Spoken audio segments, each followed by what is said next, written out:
Hello everybody. Thank you for tuning in to the Liberty Report. Today we're going to work on disposing some misconceptions and burst and break open some of these myths that exist. We've done this before, and helping me with this program is Chris Rossini, who is the editor of the RonPaulLibertyReport.com. Chris, you have a few problems out there that we might expose and disintegrate or destroy some of these myths that keep floating around. Sometimes it doesn't seem to be too hard to find the misconceptions that exist among most Republicans and Democrats. Yes, good morning, Dr. Paul. Yeah, it's not very hard. Our job is not easy in finding stuff. It's getting the message out is the harder part. So let's get right to it. We're going to start with Donald Trump. And boy, did he come out with some very scary things he said this week over the last few days in response to the Paris attacks. In regards to Muslims in particular, Donald Trump says we have absolutely no choice but to close mosques after Paris. And where he gets that authority is beyond me. But to continue along with the Muslims, he did not, when he was questioned, he wasn't against the Muslims having specific IDs or being put into a database. And here's the really scary part. He says, we're going to have to do things that we've never done before. And some people are going to be upset about it. But I think that now everybody is feeling that security is going to rule. And certain things will be done that we have never thought would happen in this country in terms of information and learning about the enemy. And so we're going to have to do certain things that were frankly unthinkable a year ago. Please take it away, Dr. Paul. You know, that's scary to think that he has these views and he's a prominent figure. But what is even more scary is the fact that he gains in popularity when he says these things, and he's way ahead in the Republican primary. So that tells you something about the Republican primary, it tells you something about this country, and that part is very scary. But his whole theme is based on some serious flaws in his thinking. First, he endorses the concept that safety is achieved by giving up liberty, and that's not a problem. Maybe a certain group would have to give up their liberty, but he does not concern himself about the sacrifice of liberty in order to be safe. And I remember when I went to so many campuses during the campaign, when I said that, just remember, you should never have to give up any liberty for your safety and your security. And it got the loudest applause that, generally speaking, that I would get from campuses. But the opposite seems to be happening here with the larger audience. The other thing that he engages in is he thinks of freedom as a part of a group, that you can divvy it up. So if 5 Muslims did something, all Muslims are guilty, and therefore we have to round up the Muslims and close the mosque. And he has no evidence to show that to be the danger, and doesn't entertain the thought that maybe some of the problems that we face has to do with our foreign policy. So he totally ignores this.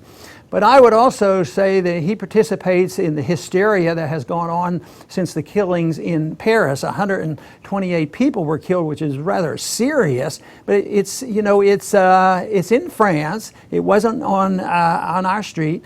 And we right now in our inner cities are killing 45 people a day in this country.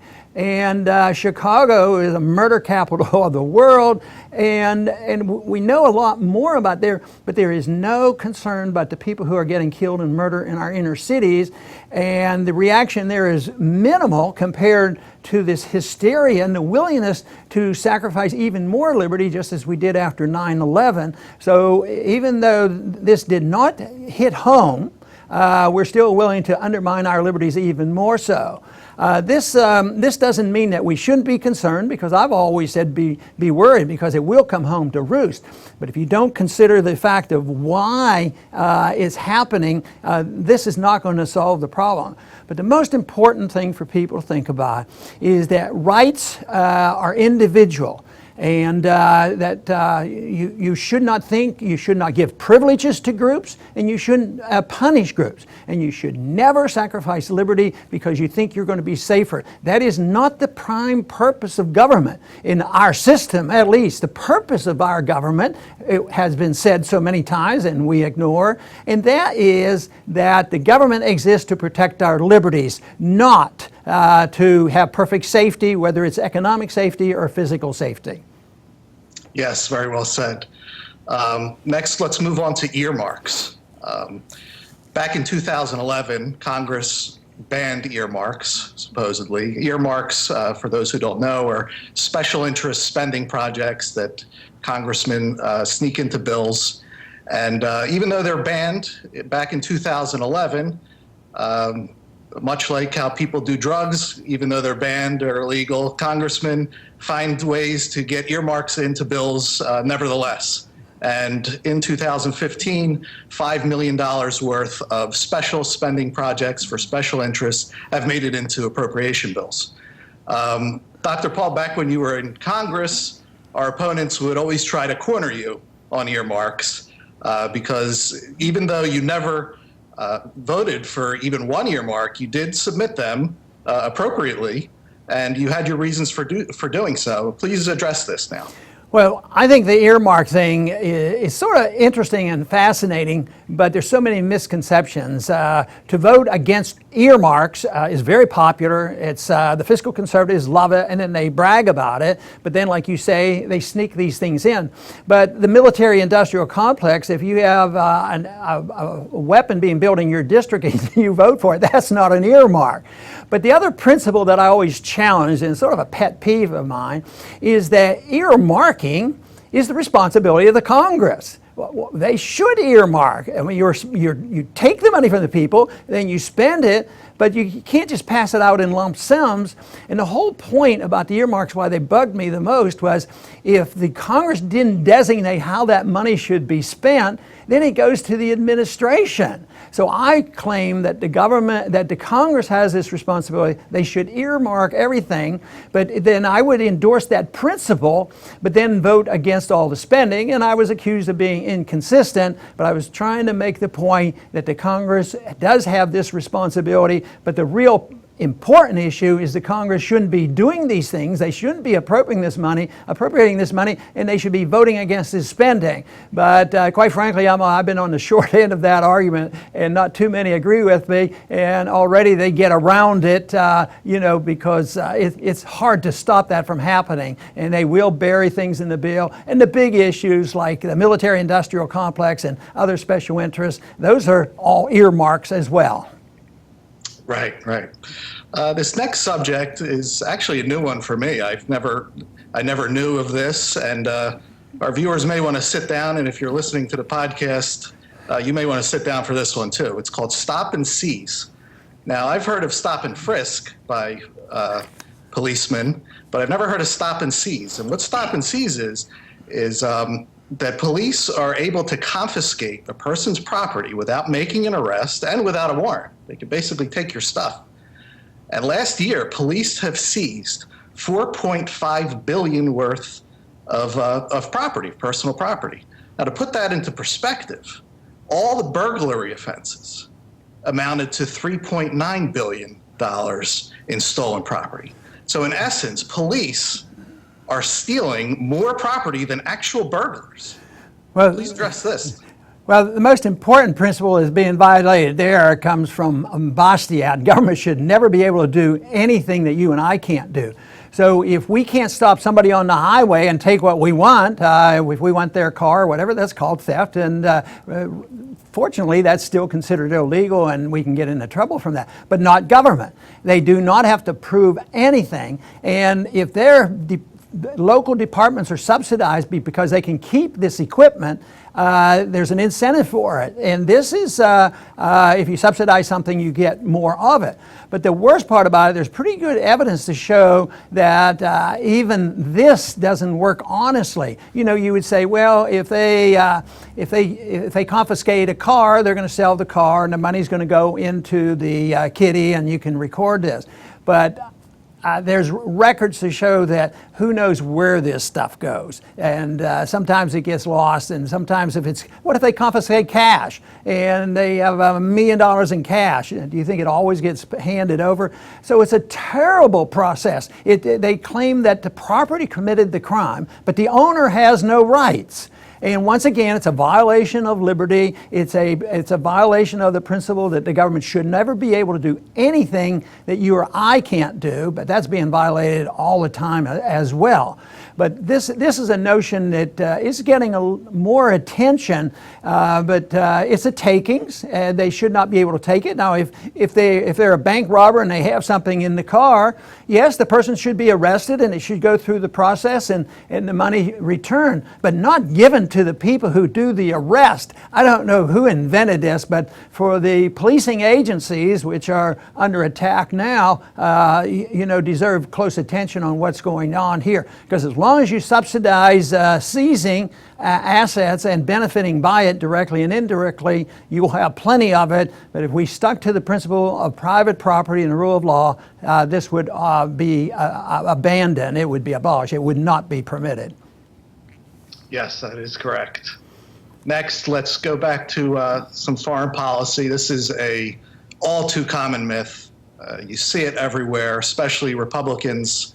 They're constantly saying these things. It has to do with Obama and the military. Now, President Obama, we all remember, was elected to many tears at his inauguration about how he was going to change everything, hope and change, especially when it came to foreign policy.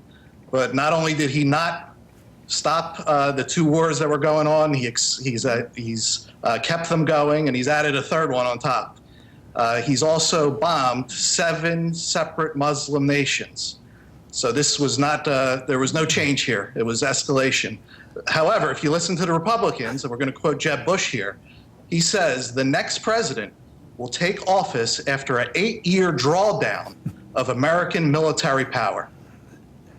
Well, there's a bit of a myth there, but it's a prevailing myth. It's repeated so often, especially by the Republicans and the neocons. But what they're referring to as a net cut is because of sequestering that there was proposed decreases, but it was a decrease in the increase, so there were never any decreases. So if you propose that it should be increased by $1 billion and it's only increased by $800 million, then you're slashing the budget. So it is a total fallacy to think there have been any cuts whatsoever. And of course, both sides agree with this. And just think of the parting shot by John Boehner. He gets together with Nancy Pelosi, they make a deal, and they finally get rid of this nuisance of nibbling away and cutting back the proposed increases. And so sequestering is gone, and now they have their national debt allowance up to $2 trillion and get past this next year election. It's so much hypocrisy. But like you say, it turned out that Obama was not a man of peace. I think he has instincts that may be better than some of the wildest neocons that we have. But the net result is that he kept expanding, did not cut anything. The military-industrial complex is very important. The Congress never backs away from it, and this goes on. They believe in military Keynesianism, which means that they believe in spending money to keep up jobs. And they never rate, and they never look at it and say, well, where would that money have been spent otherwise? Well, maybe it would have gone into medical care or schools or building houses or whatnot if you didn't take the money and put it into the military. But there are some, especially liberals, believe that all this spending is still good because it's going to create jobs. But it's an absolute myth that there's been a slash in the military budget. And I never call it a defense budget because I don't believe in cutting defense. Matter of fact, I would increase defense by reorienting the military money, because most of the military money is anti-peace and anti-military. So if you want to stop the military spending, but you can spend it on defense, so we need to dispel this myth that there's been a slash in the military budget. Right.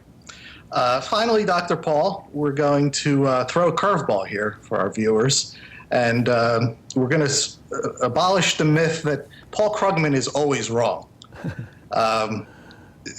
now this is on a foreign policy topic. This is not an economics topic, so we're not going to get too carried away. But he said something very well on foreign policy that deserves some credit here.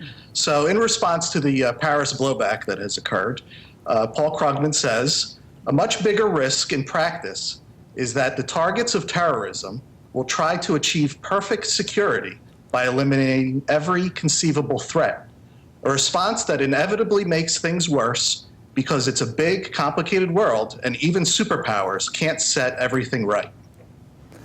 Well, I think it's a great quote because I agree with it. And it's interesting that he makes this, but I'm not totally surprised because I was able to work with honest progressives in the Congress and those who believed in socialized medicine and these other things. But they did have good instincts that war was not very productive. It's not that they cared about the money. I care about the war and I care about the money too, and I'd like to see that money come back home and put back in the pockets of the American people.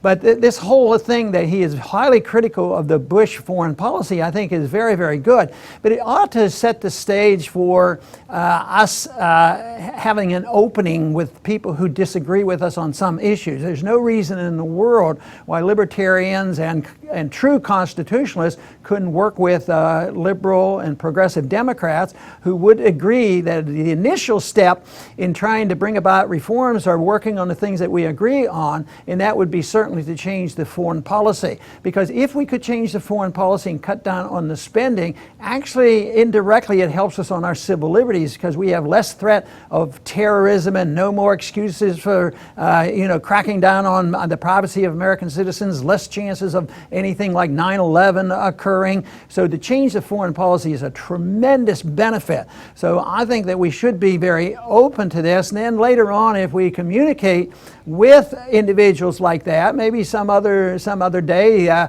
we can talk about the fallacies in economic planning, because the fallacies in economic planning are just as disastrous as the fallacies of worldwide planning and telling other countries what to do and invading them and forcing them to obey us. Because domestically we're using that same tool. We tell people through force. I mean, in medicine it was called mandates. The government's going to have mandates, and look how that's working out. But I think this is a real opening. I think Paul Krugman deserves credit that he's right on this issue, and there's no reason why we can't communicate on issues like this that we agree on. Right, I agree totally. That's it for today, Dr. Paul. Well, thank you very much, everybody, for tuning in to the Ron Paul Liberty Report, and please come back soon.